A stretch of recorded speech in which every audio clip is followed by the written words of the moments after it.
What's up, everybody? Welcome to the Better You Project, optimizing health, hormones, and aesthetics. And today I have one of my most favorite GYNs, injectors, extraordinaires, beautiful, beautiful lady, inside and out. I have Dr. Joelle Lieman, who is a returning guest to the Better You Project. We did a podcast episode in 2023 all about sexual wellness. She is who trained me in the O shot and the P shot and is the guru of things downtown. But today we're going to take a little pivot to the whole entire ecosystem of the female body. So Dr. Lieman is a board certified trained OBGYN, but who pivoted her practice into the aesthetic. So you will see her a lot of times on podium, on stage, teaching all the cool things on Sculptra, PLLA. She's also a Galderma trainer. But most recently, we kind of connected 3 or 4 years ago. We got to present together at a conference where she talked about sexual wellness and I talked about one of my favorite topics, which is hormone optimization in the different phases of life. And so most recently, she has ventured into the integrative medicine side. So instead of the dark side of medicine, I say it's the light side of medicine or the right side of medicine. So she just reached out to me, I want to say it was for the end of last year. And she's like, I want to get into this space, like education-wise, where do I need to go? So we kind of talked about some of the programs. And so she's in it. She's in it to win it. So her and her lovely assistant, Sarah, she came and they shadowed here maybe about a month or two ago. And she got to see like the day-to-day stuff. And so I've gotten the privilege to work very closely with her and just kind of watch her start putting the pieces together. She's doing the integrative medicine training. She was most recently at Calm with me. So she got to dip her toe into some of the longevity space. She got to experience some neural therapy, which we're going to talk a little bit about that. And are you ready? I'm so ready. I'm so excited. All right. Joelle, thank you so much for taking the time out of your very busy schedule. I know that it was hard to get you scheduled to come on here. So I appreciate you always penciling me and my shenanigans into your life. Talk to me about, why did you leave the GYN kind of circuit originally? I think I left truly lifestyle. I love what I did. Like, I could just talk forever about the intimate relationship that you have as an OBGYN with your patients. Lifestyle is awful. I got to be honest. I mean, it's really tough. And I had 3 now very big boys, but at the time, very small children. And I started doing aesthetics kind of like I'm starting to do functional medicine. It was me. I was like, I need some Botox. I'm getting old. So I'm like, how hard is this to learn as a surgeon? Learned very quickly and realized that I started treating all my friends. They were coming into my GYN office, and I started treating all their husbands who are also coming into my office with stirrups, which was kind of strange. And I was like, just turned over to my husband one night and said, what do you think about me opening a little brick and mortar and doing this and just stopping OB and doing maybe a little dabble in GYN? He's like, let's check. He's a mathematician. So it's always about checking the money. And I'm just, people always say I'm brave, but I think it's not like a fearlessness. It's like, what's the worst thing that happens? It doesn't work. I guess I'm not scared of failure. It's just like a learning curve, So we were profitable day one. I mean, it was crazy. I don't know if I would want to do it now based on every single block in the Boston area has some form of a med spa.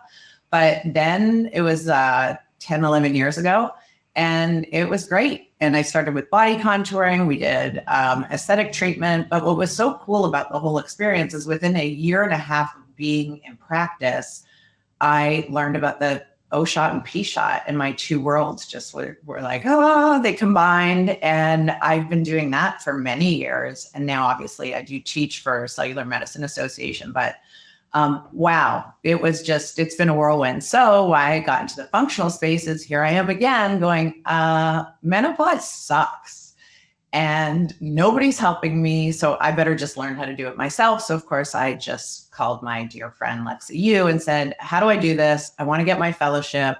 What do I do? And that's where I am. Yeah. Absolutely. No, I think it's such a cool story. So here she is. If you're a listener and you're like, I'm struggling with menopause, here she is, a board certified GYN, and she's having to figure out the answers, kind of for herself. And fortunately, now there are so many more resources, so many more functional medicine training programs. And I think truly, she is the best of the best, and she's going to work with the best of the best. So I think it is something that if you are in the Boston area and this is something that you're seeking a provider, she is definitely someone you want to check out as she continues to build this side of her practice. And I'm like a front row seat. I'm just watching it unfold. So this is so good. So Joelle, let's talk a little bit about, kind of the journey into menopause. So, women go from, menstruating to childbearing years, and then that's kind of like all the hype. And then it's like, oh, ovaries stop working. Now what?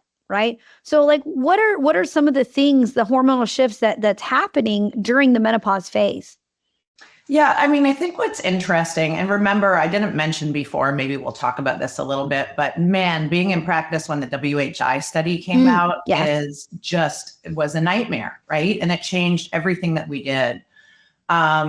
So, menopause is basically when your estrogen will stop being produced by your ovaries. The average age is 51. Basically, there's a decline in estrogen, progesterone, testosterone, and that hormonal shift really triggers physical and emotional changes. I think what most people will start complaining of is really sleep disturbance is kind of one of the first, maybe mood changes also. I always get the same comment, which is, I don't feel like myself. Every woman alive has said that to me at some point in my office. And what an awful feeling, right? Like if a man was constantly feeling like that, they would right away, they're given testosterone, right? But other very common symptoms are really not only sleep disturbance, anxiety, irregular periods is very common that we see in the perimenopausal time. But when that estrogen declines sharply, we do the hot flashes, mood swings. Then later on in life, it's very common to start seeing vaginal symptoms. So once we've been in menopause for some time, it's really common to then start having vaginal atrophy, dryness, issues with incontinence, libido changes. That's another big one. Muscle mass changes, also obesity. As our body starts losing estrogen, our body's really, really smart. It's got all these ways to be really smart. And it's like, let me hold on to the fat so that I can produce more estrogen because estrogen's really important. So lots of common symptoms. And the truth is, I was that gynecologist. I hate to say this and admit it to you, but I was that person that was like, I have 15 minutes to see this patient because, insurance providers are all telling us how many patients we need to see in X amount of time. And I don't know how to address all these things with her in this 15-minute visit and do her breast exam, do her PAP, make sure, I've done all of those things as well. And often the answer to those patients are, well, this is really normal as you age. Yeah, absolutely. What the hell? Why are we? Normal doesn't mean you have to live with it. And there's so many tools now that are available. And also it's very fearful. And the WHI study came out and really showed that there is a potential risk of breast cancer. It was on every single TV show, Today Show, CNN. It was all like, hormones are bad. And there was never a discussion about testosterone at all. And listen, I went to a very reputable residency. It's not like I was teaching at St. Elizabeth's in Boston. We had Tufts undergrads. I mean, I was in a good place, but still there were no answers for us. Yeah. So if you're listening and you're a patient and you hear the initials WHI, so that is the Women's Health Initiative. This was a study that came out in 2002, which is also called the Nurses Study. And basically they had different arms of the study. And there were so many flaws to the study. In fact, in 2006, the rebuttal of that study came out. There's an amazing book called Estrogen Matters by this doctor named Abram Blooming, where he basically goes through the study and debunks kind of everything that was misconstrued with the study. The problem is that the study went to publication in JAMA before it had actually been thoroughly reviewed by all the investigators. And so problems with the study is that the method or the type of estrogen that was used was an oral estrogen. And so when you're going through the oral estrogen route, you're going through the gut, which then is first pass, which is metabolized through the liver, which you're going to see an increased risk of clotting factors, inflammatory markers, triglyceride, LDL, all kinds of things. Okay. So the route of administration matters.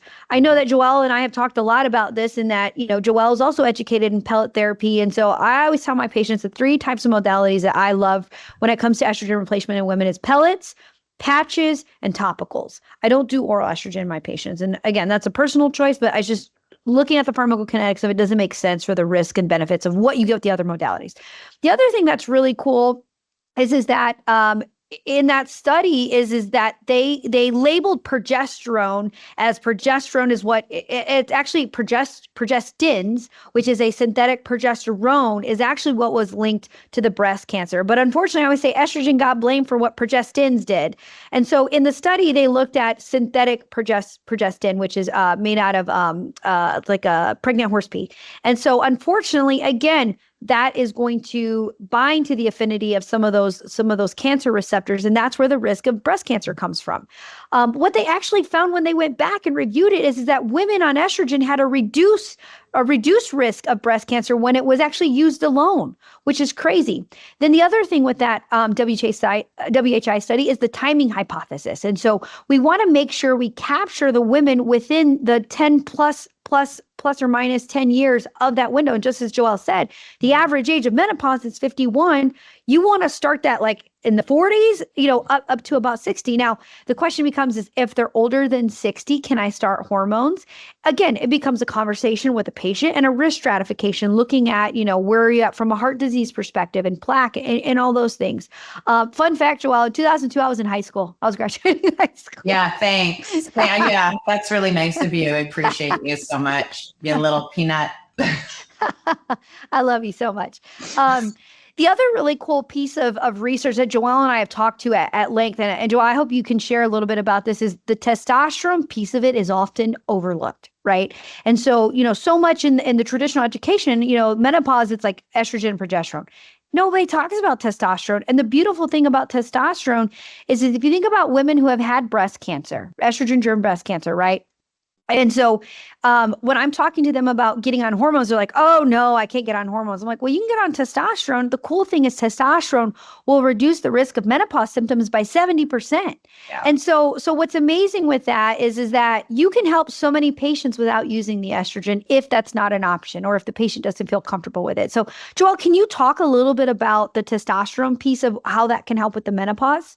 I would love to, but one of the things that I have to tell you is I didn't know what was going on with these patients. So it's rare, but once in a while in a 70-year-old or an 80-year-old, we need to do something called a oophorectomy. And it's usually because it's just removal of their ovaries, but usually they present with a cyst that's usually about 4, 5, 6 centimeters. And it's unusual. It's not normal. We need to take it out.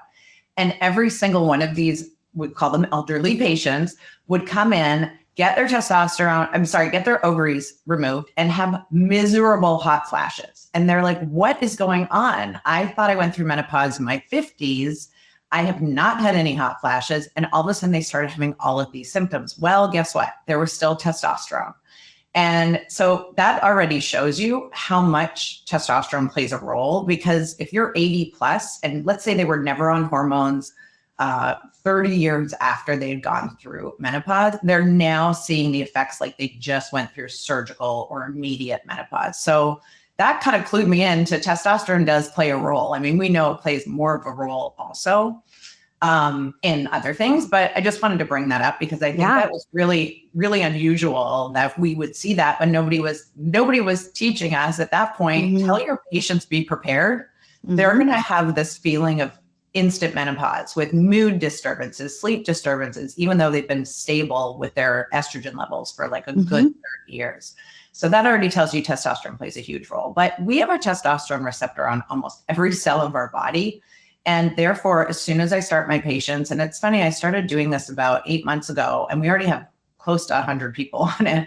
And they're so excited. And anyone from females in their 40s, a lot of them I put on testosterone, Pellets are really popular in our office. Maybe 20% of people are on creams, but 80 are on pellets because they're like a one and done, do it, forget it kind of people. They don't want to mess around with creams, but creams still work really well. So I like that option. But what I wanted to say is just like the muscle mass, and with these GLP patients, like semaglutide, tirzepatide, et cetera, they're really losing muscle. And I'm trying to do that, like give them the hard truth of muscle's the currency of longevity. If you are maintaining your muscle with either your exercise or your diet, decreasing your stress, improving your sleep, you're going to have a problem. And just being skinny is not going to be the end all be all.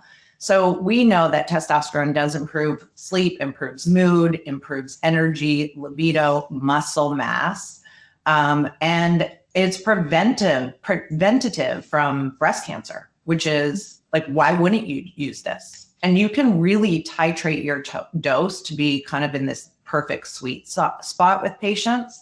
So we love it in our practice. We've been doing really well with it. Yeah, no, that's perfect. So one of the things that Joelle got to hear me talk when I spoke at Calm is some of the benefits of testosterone.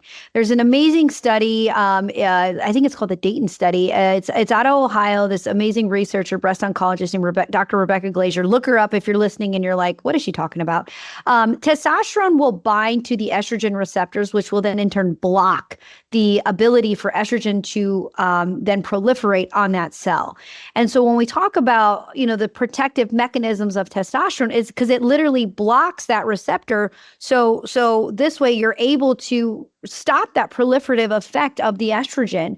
And so I think that's super, super fascinating. And I always tell patients, I would never do anything to a patient that I wouldn't do to my own mom or to myself. And so my mom is a history of breast estrogen driven breast cancer, and she gets testosterone pellets and she loves them. She feels great. She's like almost 70 and she's like, this is amazing. Like, I feel great.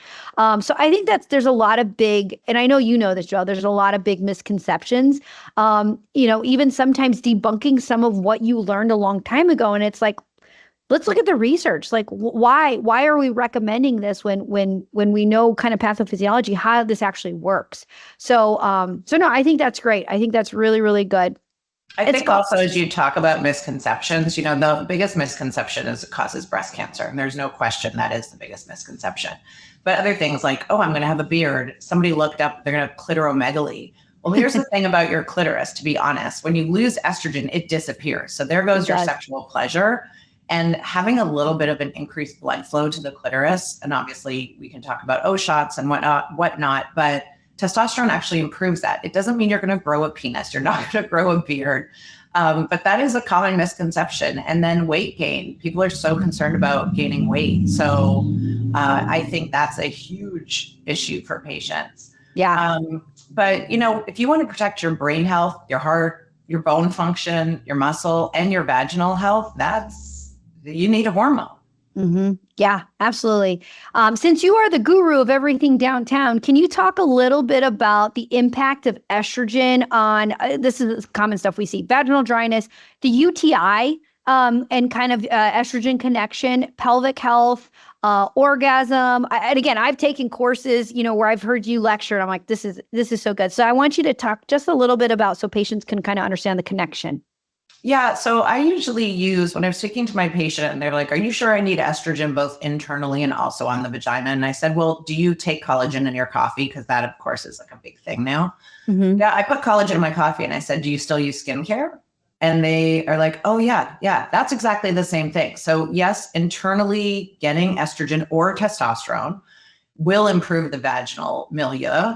It will not treat the vagina as well as a cream, or we have a little pill that we can use. And why is that? We've lost estrogen over time. We don't see usually vaginal symptoms right at the start of menopause. We usually see that within 10 years or so. Mm-hmm. And it's because over time that tissue has gotten drier and drier. But again, every woman that comes to my office starts talking about, it feels like sandpaper. It's like knives to have sex. Well, there goes your libido. Nobody wants that feeling, right?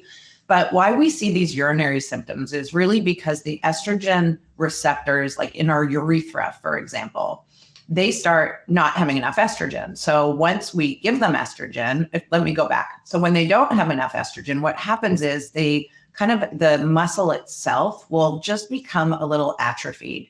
And in that, the muscle of the sphincter, once it becomes a little loose, then bacteria start making their way up that sphincter. So we do see a lot more UTIs with intercourse, or really without intercourse. We'll see more UTIs. Definitely the pH levels will change as we go through menopause because of that decrease in estrogen. So some people will start feeling like they have a foul odor that might be bacterial vaginosis. But vaginal health is often overlooked, and it's really sad because we use our skincare up here, so we should be using it down there as well. And many women are just hesitant to have that discussion. You know, I ask the questions. I don't wait for them to tell me the answer because they won't tell me, right? Some people are, even with me, even though I know I talk about this all day long, every day, they're still insecure about having that. So really, we want to assess their tissue elasticity, their moisture, pH balance, because that all decreases. And and dryness is really a problem. It can be a problem just because we don't have enough lubrication, which again, we can talk about the O shot, but also a problem because of when we have intercourse, but sometimes it's just irritating. Like if you're wearing tight jeans, it can be irritating. It doesn't have to be intercourse or in a sexually active individual. Yeah, absolutely. You know what's really interesting, and I'm sure you've seen this in your OBGYN history, is when women are on oral contraceptive pills, I tell them, unfortunately, that's going to give you a menopaused vagina. And why that does is it increases that sex hormone binding globulin. So their testosterone is going to be depleted, the estrogen is going to be depleted. So even though they're not menopause, unfortunately, your vagina thinks it is. And so I actually will use topical estriol, even in my young patients, to help kind of reflourish and give some of that collagen and moisture back to the vagina, because that is a common thing that we do see, you know. There's other options that are non-hormonal as well. Like we mentioned the O shot a few times. The O shot is a registered trademarked injection, and it's basically PRP, platelet-rich plasma, which does help regenerate all tissues. We use it. It's been used for many, many years in the orthopedic space for bone development, in the dental space, again, for bones. It can be used. It's just going to, I call it your natural fertilizer, right? So giving you more nerve supply, more blood supply. So it does help with lubrication, but also helps with sensitivity. I love the O shot as a kind of autologous normal procedure that we can use. It doesn't have to be estrogen if somebody's a little weary of estrogen. I used to tell patients you can break open your omega-3s and just use the oil like as a hydrator. Vaginal moisturizers, pelvic floor exercises are super important as well. But there's many options. And of course, vaginal estrogen therapy. I forgot to say about laser treatments. We can do CO2 or radio frequency based therapies. And always lubricants, over-the-counter lubricants. Yeah. Yeah. No, I think that's perfect. So we've talked a little bit about the vaginal health kind of connection piece of it. What would you say for you on kind of your hormone perspective?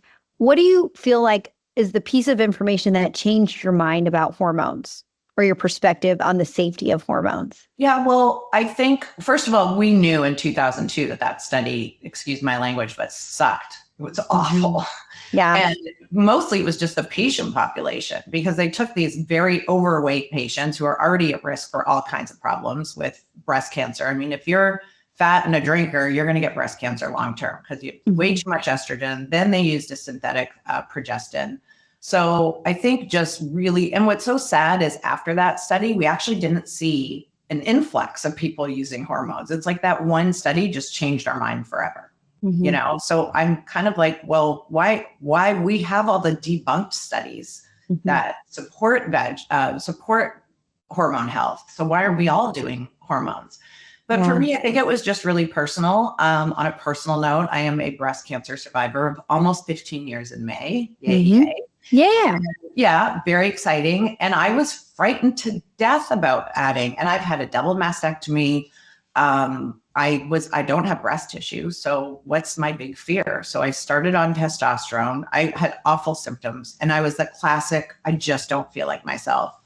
But as a very high functioning person, I think my brain, I can deal with everything else. Sorry to my husband, but I could deal with the low libido. I could deal with kind of the sleepless nights. I could not deal with my memory. I thought like something is terribly wrong with me where I'm not as sharp as I've been because I've been so high functioning for so many years. I realized there's really an issue here. And so I started testosterone, and I work out like crazy. I'm healthy that way. So the testosterone really made a difference, but I've had a hip replacement at like 3 years ago for osteoporosis. And I'm like, what else is going to happen? I need estrogen too. And I was talking to Lexi in her office and I said, all right, what's your thoughts on estrogen for me? And she's like, well, tell me about your breast cancer tumor, which was 15 years ago, which was a triple negative, meaning it doesn't have estrogen or progesterone or HER2. And she's like, you have no breast tissue. It's been 15 years. And yeah, why not? Are you going to protect your bones? And so I'm very happy to say now, a few months later, I feel a million times better. So I think our biggest issue is really debunking this study and speaking to, we just need more education to our primary cares and to our gynecologists to really have the conversation. Stop putting people on just a serotonin block. Like, I mean, this whole antidepressant, everybody gets an antidepressant and, doing something for their osteoporosis. Oh, on another note, this sounds like I'm preaching, but it's upsetting. So I talked to after I've done my little few modules and learning in my fellowship, I realized they really do promote a lot of early DEXA scans. And I've still yet to have a DEXA after having a hip replacement. And I thought, so my primary care is phenomenal, like beyond. She works for Harvard, all of it. She's so smart, love her. And I said, why haven't you ordered me a DEXA scan out of curiosity? Because I had a hip replacement at 50 years old. And she said, because we don't do it until you're 60. Yeah, just let that sit for a minute. So I already have osteoporosis. It wasn't an injury. I do love to dance and I do work out, but I'm not like a crazy athlete. Why wouldn't you order a DEXA scan to know what the rest of the body is doing? Right. And I think there's so much about traditional medicine that gets it wrong, where it's like, okay, we know you get a mammogram at this year. We know you get a DEXA scan at this year, but what about if a patient presents with other issues and we're trying to prevent some of these outcomes? Yeah, no, that's crazy. That is insane. It's sad. It really, really is sad. I guess the next question would be I mean, you're a great advocate for yourself. You're in the thick of it. You're learning the studies, you're doing the research.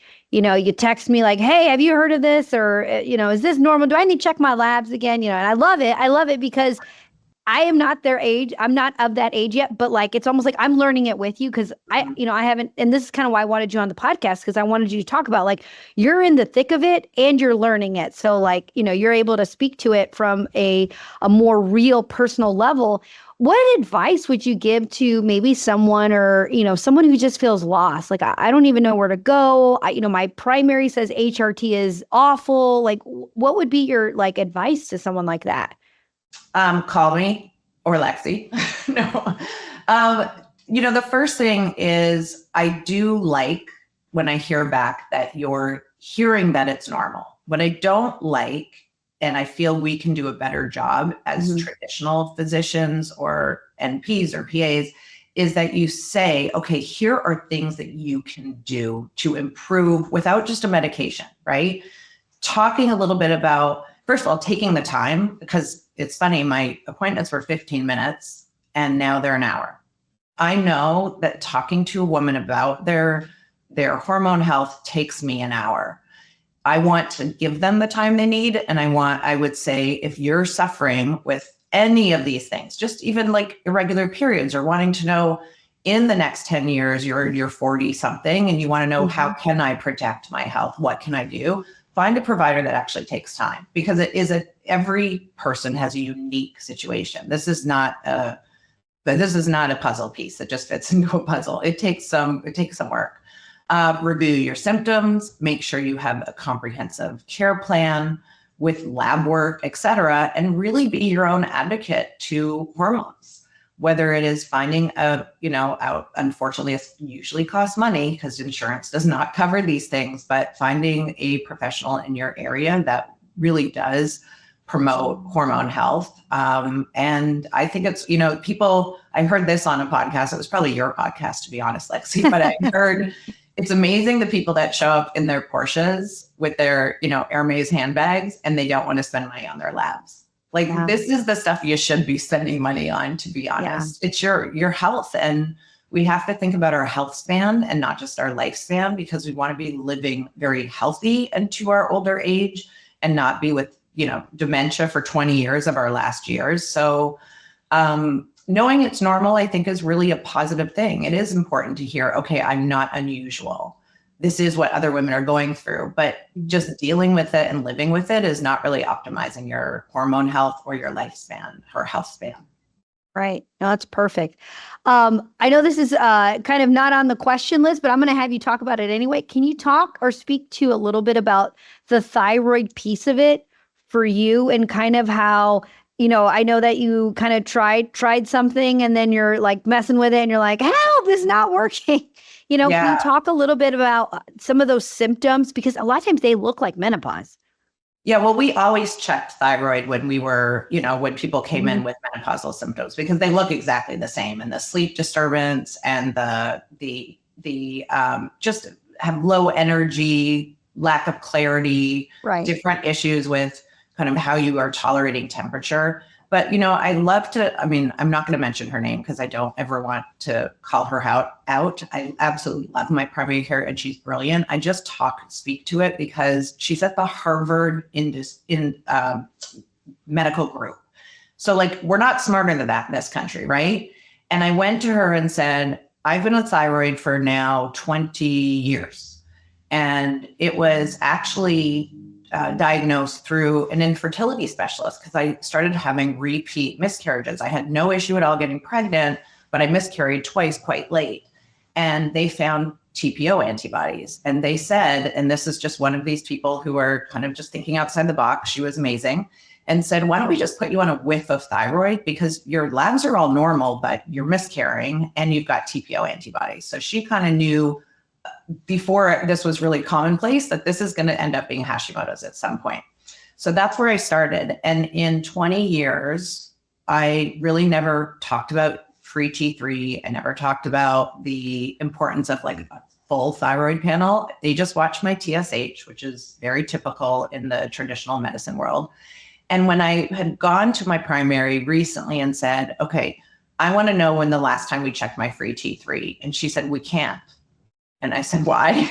And she said, she showed me her computer and it literally said from TSH, if it's abnormal, it will reflex to T4. And through the Harvard system, you are unable to order a free T3. That's crazy. So that's just a little piece of that. But when I went to her and said, do you know that for all these years, my symptoms have never improved? Like my hair was thinning, definitely got worse through menopause for sure. And everybody in my office will tell you that I'm freezing all the time. I have a heater at my feet. I'm never warm. Even when it's like 90 degrees and humid, I'm still never warm. Mm-hmm. And I was like, my thyroid's never really been kind of treated or my symptoms have never. We've treated my labs. My labs look fine. My TSH and my T4 look fine.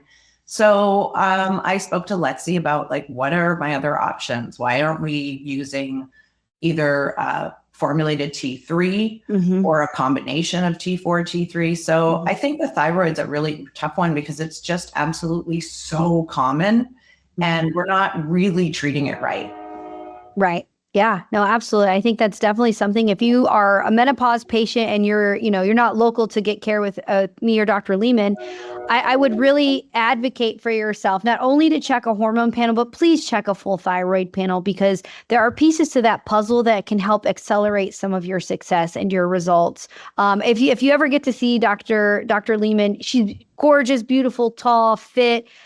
I always said to her, like, these labs don't match what I'm seeing here, Miss Ma'am. So so anyway, it just goes to show you that there are a lot of things that really having a good comprehensive panel can really kind of help us identify, instead of being reactive with our healthcare, we need to be proactive with it. So yeah. So this has been great. So as far as training, You're in the A4M fellowship currently, correct? Correct. And so you're planning on doing that. And she just got to go to her first integrative medicine conference. So what's next for you? So you're going to get the fellowship, and then what? I don't know. I never know because that's the one thing. I'm not a great planner. People ask me a lot of, how did you know that you wanted to do this business? Or how do you know that you wanted to be a GYN surgeon or an OB? And I was like, I don't know. It just felt right. And I tried it and I loved it. But I think actually, because I do quite a bit of teaching at the academy, and because we have our own academy, and after that, speaking with those trainees, I realized there's a disconnect after, because I'm so about the business aspect. I really want to help them integrate what they've learned with me. So I actually am going to do a little beta test of about 5 people. And if you're interested, DM me at Dr. Joelle Lieman. But I'd like to do a mentorship program of helping people just integrate and really speaking to sexual wellness, hormone health. And we can go the route of aesthetics. I teach a lot for aesthetics. But I'm really interested in doing that and having a small mentor program. That's awesome. That's perfect. That's really, really, really perfect. So where can people find you, Dr. Lieman? A few places. My academy is my.elite academy on Instagram, and my personal Instagram, which is kind of not personal anymore. It's all out there, which my kids hate. I just have to tell you. 3 teenage boys don't really like watching their mother talk about sex, but they have to get over it. And that Instagram is Dr. Joelle Lieman, DrJoelle Lieman. And our Medspa is at My Elite Medspa. And then our website is also myelitemedspa.com, which you can also see connection to our academy on our website. Perfect. I will make sure I tag. To just learn all of the functional path, and I'd love to integrate it into my practice. I'm kind of heavier on the hormones right now, but I'm starting with a few peptides here and there. And so I think I'm going to just kind of keep in the wellness space. I love it. That's amazing. And it's been so cool just to watch you, even from like our conversation in I feel like it was like December, because they had that coupon, to today, you've done some modules, you went to Calm, and I think, you got to meet my mentor. And I think it's just very eye-opening, like, holy shit, there's a whole world I didn't know nothing about, but I think I like it. Yeah. So it's really, really cool. It's very rewarding. So, all right. Well, thank you so much for taking the time. Any final closing thoughts, anything at all? I think it's just so important. I just love that this is becoming much more commonplace. I log on to Instagram, and I don't know if it's my algorithm or what, but I just love all these people are talking, famous people are talking about menopause. And that's great for us, right? Because we need more advocates, and just advocate for yourself. There's tons of information out there that's free to you. I would really learn as much as you can about what's going on and be comforted to know that you're not alone. It's really hard. And what's so interesting is I suffered for many years before I actually asked somebody about it. And I bet all of you do too, because you just are like, oh, it's normal to not sleep. It's normal to pee on myself. It's normal to have hot flashes. And you don't have to. So I'm actually excited to know that this is really the way of the future. Absolutely. Oh, so good. Well, thank you so much. And I'm sure we'll have you on again next year, next quarter, something. Thank you, Lexi. I so appreciate it.